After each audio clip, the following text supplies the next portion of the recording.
नमस्कार दोस्तों। आज की वीडियो हम कृषि के बारे में बात करेंगे। वैसे तो भारत को एक कृषि प्रधान देश कहा जाता है, लेकिन कृषि प्रधान देश होने के बावजूद भी हमारे देश में किसान प्रधान नहीं है। हमारे देश में प्रधान कुछ और ही है। तो इस पूरी आज के वीडियो में हम बातें को डिस्कस करेंगे। उनको पहले हम एक डेटा से समझें जो हमारे पास आज डेटा है। तो इसमें यदि हम देखें तो जो धान का उत्पादन चाइना में हमसे लगभग 2 गुना अधिक हो रहा है। हमारे यहाँ पे 3,576 किलोग्राम है प्रति हेक्टेयर, जबकि चाइना में 6,832, मतलब लगभग 2 गुना। और गेहूं का उत्पादन देखें तो जर्मनी हमसे लगभग 3 गुना अधिक गेहूं उत्पादित करता है। हम 3,144 पर हैं, जबकि जर्मनी है 8,634। वहीं अमेरिका का देखें तो अमेरिका लगभग 4 गुना ज़्यादा मक्का उत्पादित कर रहा है।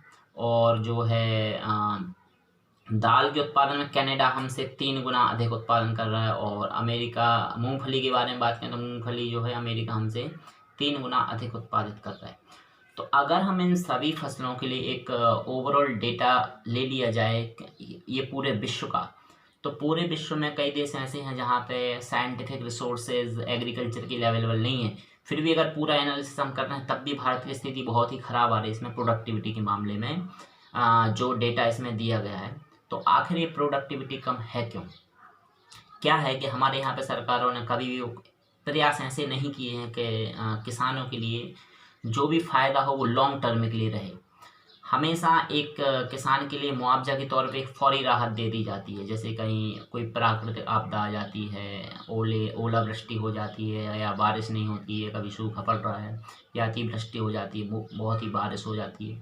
तो इन सब स्थितियों में सरकारें, इसमें कोई शक नहीं है कि मुआवजा देती हैं, लेकिन वो मुआवजा उनके लिए बहुत ही टेम्पररी होता है। और जो है उनके लिए अगर सरकारें चाहें तो उनको अगर एक दूरदर्शी प्लान के साथ अगर उनकी प्रोडक्टिविटी को वाकई बढ़ाना चाहती हैं, तो उनके लिए जो है सबसे पहले तो उनकी उत्पादन लागत को कम करना पड़ेगा।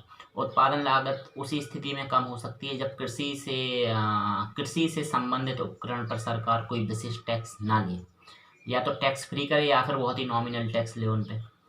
और जो है उनके लिए लेबर सस्ता मिले, तो इसमें उत्पादन लागत बढ़ेगी। वहीं पे वो एक उन्हें हाइब्रिड जो सीड होते हैं, बीज होते हैं, वो एक प्रमाणिकता वाले बीज दिए जाएं, तब जाके उनकी उत्पादकता में बढ़ोतरी हो सकती है। क्योंकि प्रति हेक्टेयर उत्पादन कम से कम अगर देश में 5 से 6 टन के बीच में अगर होता है तो किसान की स्थिति को हम सही मान सकते हैं, जो कि आंकड़ा आज की स्थिति में ऐसा नहीं है।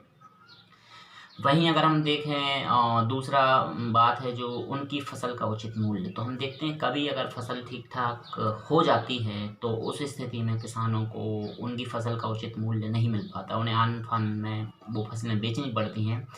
बेचने की समस्या ये है कि उनके पास पहली बात तो वो कई टाइप से कर्ज लेके खेती करते हैं। अब उनको जो उन्होंने किसान क्रेडिट कार्ड के तहत जो लोन लिया उन्हें वो भी चुकाना पड़ता है, या फिर कहीं और साहूकारों से लोन ले लेते हैं, वो भी चुकाने पड़ते हैं।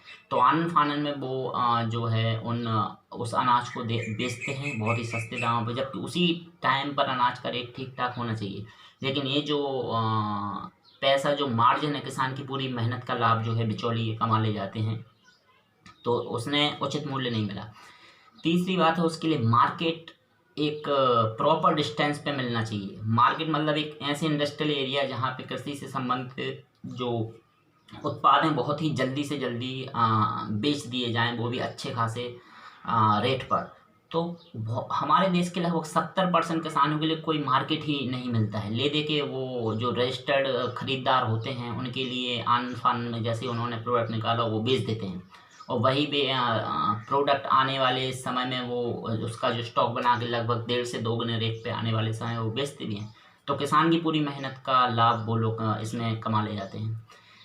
तीसरा जो है, जो हमारा बीज और जो कीटनाशक है, आज देश में लगभग 50% कीटनाशक जो है वो फर्जी है, जो कि हमारे ज़मीन की जो प्रोडक्टिविटी है उसको बहुत ही कम कर देता है। और हाइब्रिड बीज नहीं मिलते, अगर मिलते भी हैं तो उनकी प्रमाणिकता नहीं होती है।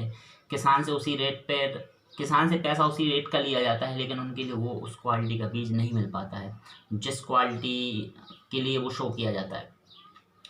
तो ये सब चीज़ें होने के कारण, पहला मार्केट ना मिलना, दूसरा बात उन्हें जो उनकी फसल है उसका उचित दाम न मिलना, तीसरी बात है, उनकी उत्पादन लागत बहुत अधिक पड़ती है, जिससे वो लाभ नहीं कमा पाते हैं। और उनके लिए अनाज के लिए स्टोरेज की फैसिलिटी नहीं होती है। अगर किसान चाहे भी कि भाई हम अपने अनाज को भविष्य में रेट जब बढ़े उस टाइम पे बेच दें, तो उनके लिए वो स्टोरेज की फैसिलिटी नहीं है। उस टाइप से कोल्ड स्टोरेज या वेयर हाउस की जो पर्याप्त सफिशिएंसी है वो नहीं मिल पाती है, तो उन्हें ले दे के किसी भी रेट पे अपने अनाज को बेचना पड़ता है। तो इसमें क्या हो रहा है कि दिन पर दिन किसान जो हमारा है वो दिन पर दिन इतना कमज़ोर होता जा रहा है कि वो सरकार के हर तरीके से कुल मिला के इसी आशा में एक बार बैठ जाता है कि कब सरकारें हमें मुआवजा देने की घोषणा करें और हम फिर से उस पर एक टाइप से बोलें तो रिवाइव कर पाएँ। तो उसमें क्या हो रहा है, अगर जब तक किसानों के लिए कोई परमानेंट सॉल्यूशन नहीं ढूंढा जाएगा तब तक किसानों के लिए ये छोटी मोटी जो रियायतें दी जाती हैं, जैसे हमारे प्रधानमंत्री के द्वारा एक 6,000 रुपये की 2,000 रुपये की 3 किस्तों की घोषणा करी गई है, जो ठीक है, लेकिन वो शॉर्ट टर्म है। अगर इसी के लिए किसानों के लिए अगर आप एक मार्केट अवेलेबल कराएँ, उसके लिए फसल का रेट अच्छा दिलवाएँ, तो उस स्थिति में किसान शायद आपके ना तो वो मुआवजे पर निर्भर रहेगा, क्योंकि सरकारें हमेशा कोशिश करती हैं कि किसान हमारा एक टाइप से गुलाम ही बना रहे, और उसको वो एक टाइप क्या बोलेंगे, वो फील कराती रहती हैं कि हाँ मैं सरकार के भरोसे ही हैं, जब सरकारें हम पे कुछ रियायत करेंगी तभी हम अपना आगे फिर से अपनी कोई भी प्लानिंग कर पाएंगे। तो सरकार उचित समय पर उनको मुआवजा दे दे के उन्हें एक माने ऐसे शोषित वर्ग की तरह ट्रीट करती है जैसे उनका कोई योगदान नहीं और सरकार उस पर एहसान करती है, इस टाइप से उनके लिए मुआवजा दिया जाता है। तो ये सब चीज़ें बहुत ही गलत हैं। अगर सरकार ढंग से प्लानिंग करे, लॉन्ग टर्म प्लानिंग के साथ अगर किसानों के लिए कोई व्यवस्था करे, जो बातें अभी कही गई हैं, तो शायद किसानों की देश में स्थिति सुधरे और फिर हमारा देश कृषि प्रधान देश होने के साथ साथ ही किसान प्रधान देश ही होगा। जबकि स्थिति अभी है कि देश तो कृषि प्रधान है, लेकिन जो हमारे यहाँ प्रधान है बिजनेसमैन, व्यवसाय में कृषि प्रधान है, जबकि एक ओहदे की बात करें तो उसमें बिजनेसमैन प्रधान है। तो हमारे देश की ये विडम्बना है। तो सरकारों से आशा है कि जो किसानों के लिए प्लान है वो लॉन्ग टर्म के लिए रहें तो ज़्यादा अच्छा रहेगा। धन्यवाद।